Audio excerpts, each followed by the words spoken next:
บ่เป็นหยังเอาไหมมื้อนี้เอาไหมค่ะหวยไทยกระลุดหวยไทยเมื่อวานนี่ค่ะเป็นหยังมาลุ้น โอ้ยออกเลขออกหางป้าของวัดดอนกล้วยเนาะค่ะแม่นออก FC บางท่านเพิ่นกะท่านเพิ่นลงทุนเพิ่นก็ได้โตดอยู่แต่ว่าส่วนมากบ่ใครลงทุนน่ะหลายไปเน้นโค้งสุดท้ายของย่าเมื่อวานนี่ค่ะมื้อนี้ก็มีแนวทางคือมาฝากคือเก่าหั่นล่ะเป็นแนวทางมื้อนี้พิจารณาเอาก็ว่ามันมั่นใจอยู่ล่ะตองมาตั้งแต่ตี 5พุ่นน่ะตองมาเป็นว่ามื้อนี้มีลาวน้ำด้วยค่ะมีเล่าน้ำบ่มื้อนี้ใช่ค่ะวันนี้มีลาวด้วยค่ะมื้อนี้วันจันทร์ค่ะแม่โอ้มื้อนี้วันจันทร์บ่เล่านี่เอาใส่น้ำกันโลดเนาะเล่านี่ก็มีบ่หลายตัวดอกเรียกได้กินข้าวง่ายเราบ่อย่างนี้แม่เสี้ยนน้ำส้มคือเอาแต่ดึกแถมมื้อนี้บ่ทันได้กินข้าวง่ายอยู่แต่ว่ากันได้เฮ็ดหยังนี่มันแท้ๆเด้ค่ะย่าน FC เพิ่นบ่มีเวลาเนาะแม่ลงแต่เช้าก็ดีค่ะเพราะว่า FC เพิ่นสิได้มีเวลาไต่ตองพิจารณาค่ะเอาลงแต่เช้าเพราะว่าสิให้ FC ได้มันๆแห้งๆปังๆละมื้อนี้สาธุให้ FC เพิ่นมาอีกเด้อมื้อนี้เด้อให้เสี้ยนน้ำส้มFC เพิ่นก็บอกอยู่ตามเสี้ยนน้ำส้มให้เด้อแม่นพาโชคว่าซั่นกะค่ะมื้อนี้เลขก็อาจสิมีหลายตัวแน่มี7ตัวพุ่นเด้อมื้อนี้มันคัดกรองมาแล้วมันเอาออกบ่ได้คันเอาออกนี่ก็คือทรงมันสิเข้าอยู่เอาบวกใส่ก็ให้ FC พิจารณาเลือกเอาเด้อเลือกเอาแต่มื้อนี้นี่เด่นที่สุดคือเลข9ว่าซั่นเถาะเด่นที่สุดคือเลข9เพราะว่าเฮ็ดสูตรมันออกมา3-4 สูตรก็ตำ9ตัวเดียว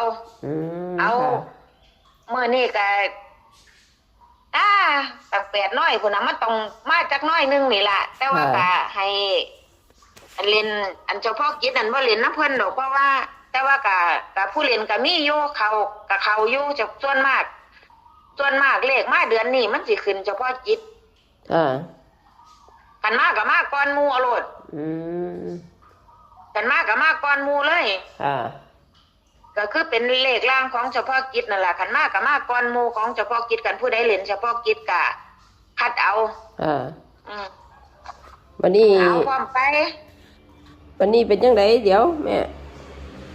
วันสิถามความฝันก่อนเวลาเหลือหลายเมื่อคืนนี่ฝันดีเดี๋ยวมันสิจบฝันดีแม่นบ่ค่ะเมื่อคืนนี่ฝันดีอยู่ฝันว่าอัน FC เอาเนื้อเอาหยังมาให้แหมได้กินลาบงัวอยู่เบิดคืนนึงว่าโอ้ยลาบงัวมาแดงเอากระดอกกระเดียแท้ข่อยกินบ่เป็นคือบ่กลัวสักวันว่าซั่นว่าแต่ว่าหังสู้กินน้ำเขาแซ่บว่าซั่นคือสิหมานอยู่ดอกมื้อนี้สาธุให้ FC เพิ่นหมานในจังๆจักมื้อแน่เพราะว่าเมื่อวานนี่ก็ FC ก็เก็บนักเก็บกันหลายละนาวเลยแนวทางหวยใหญ่ก็บ่เข้าน้อยก็มื้อนี้ให้เพิ่นได้ทุนให้เพิ่นได้กำไรในมื้อนี้แม่เสี้ยนน้ำส้มให้ได้กำไรได้มื้อนี้ให้เพิ่นได้ทุนได้กำไรในมื้อนี้เพราะเพิ่นได้ FC เพิ่นสิได้มีกำลังใจเนาะแม่นโอ้ยฝันดีแบบนี้ค่ะฝันดีแบบนี้สิบ่เข้าอยู่บ่เลขก็สิบ่เข้าอยู่บ่แต่เลข9กับเลข6มันก็ต้องสิเป็นตัวเดียวกันน่ะแต่ว่าหังก็บ่ให้6ดอกนี่แค่9ละเอา9กับ9โลด6กับ6โลดเอาวัดดวงกันเอา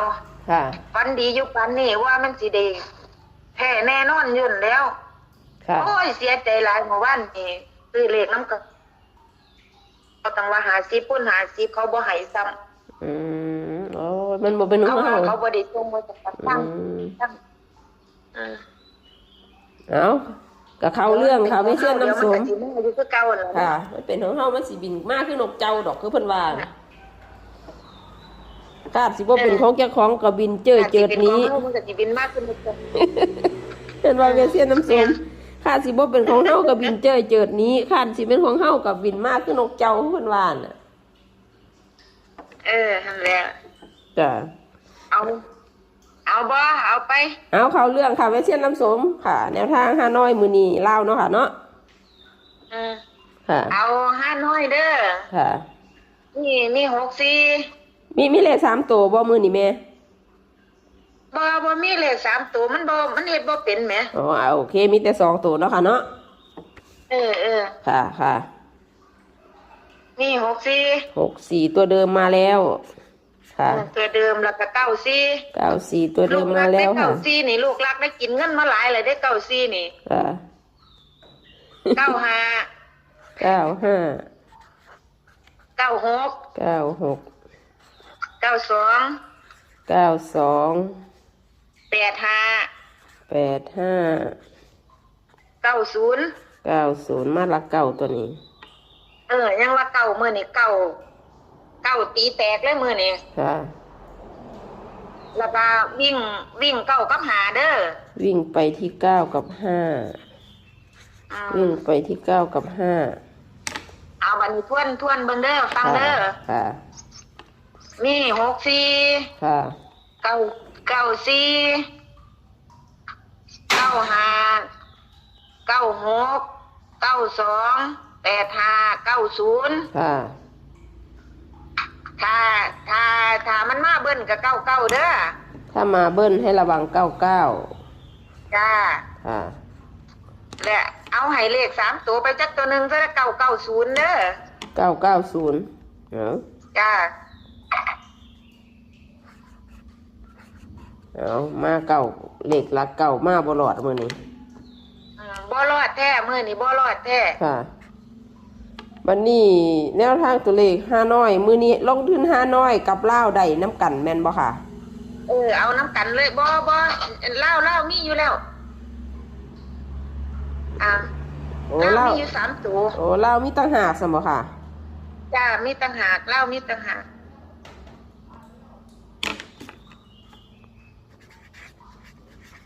แต่ว่ามันก็เป็นเลขตัวเดียวกันนั่นล่ะแต่ว่าหังคัดให้ เสียนหลายมันสิหลายหั่นน่ะหนูว่าแม่เสียนน้ำสม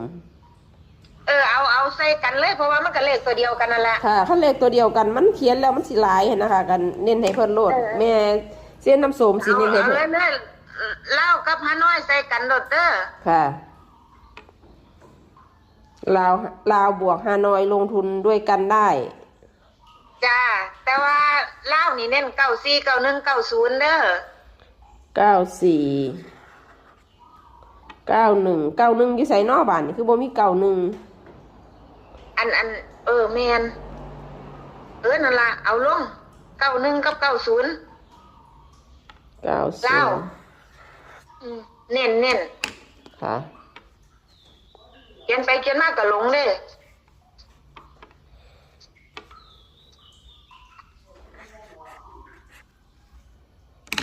ค่ะเอาตัวใดอีกค่ะ เบิดแล้วมีเท่านั้นล่ะ คือเน้นนี่ก็คือ94 90 91เนาะค่ะเนาะ จ้าเล่า ค่ะ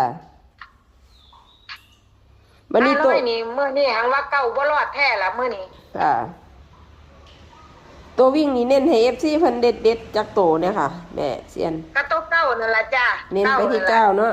ตัวรองก็คือ5ค่ะ ตัวต้องก็คือหาเอาพี่น้อง FC ค่ะกะพิจารณาค่ะสำหรับ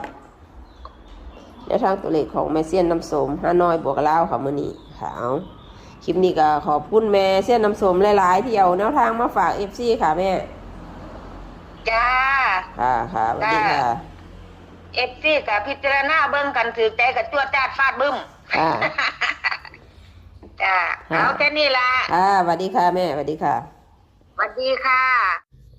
ค่ะพี่น้อง FC ค่ะก็แคปหน้าจอไว้ค่ะสำหรับแนวทางตัวเลขของเซียนน้ำโสมฮานอยบวกลาวเนาะค่ะเนาะซึ่งเซียนน้ำโสมเพิ่นกาวงกลมเน้นไปที่9490วิ่งเด่นไปที่9ค่ะ ตัวร่องก็คือ5ค่ะตัวอีกตัวหนึ่งก็คือ91ข้างล่างพี่น้องส่วนเลข3ตัวเพิ่นให้มา990ค่ะค่ะระวังเลขเบิ่นก็คือ99ว่าซั่นพี่น้องเนาะซึ่งตัวร่องของคนกับมี64 95 96 92 85 99พี่น้องแคปหน้าจอค่ะ สำหรับ FC ท่านใดที่รอคอยแนวทางตัวเลขของเซียนน้ำสมหน่อยบวกลาววันนี้ค่ะซึ่งเมื่อวานนี่แนวทางตัวเลขของเพิ่นก็แตก6446เนาะค่ะเนาะFC ท่านใดชื่นชอบกับพิจารณาค่ะสำหรับ FC ท่านใดขัดกับพานเนาะค่ะทางช่องก็เสนอไปเป็นเพียงแนวทางเท่านั้นพี่น้อง FC ค่ะคลิปนี้ทางช่องแหม่มผ้าโจกก็ขออวยพรให้พ่อแม่พี่น้อง FC ท่านใดลงทุนก็ขอให้เฮงให้ปังซื้อน้อยซื้อเล่าก็ให้แตก2 โต 3 โตพี่น้อง FC ค่ะคลิปนี้ทางช่องแหม่มผ้าโจกขอตัวลาไปก่อนค่ะสวัสดีค่ะ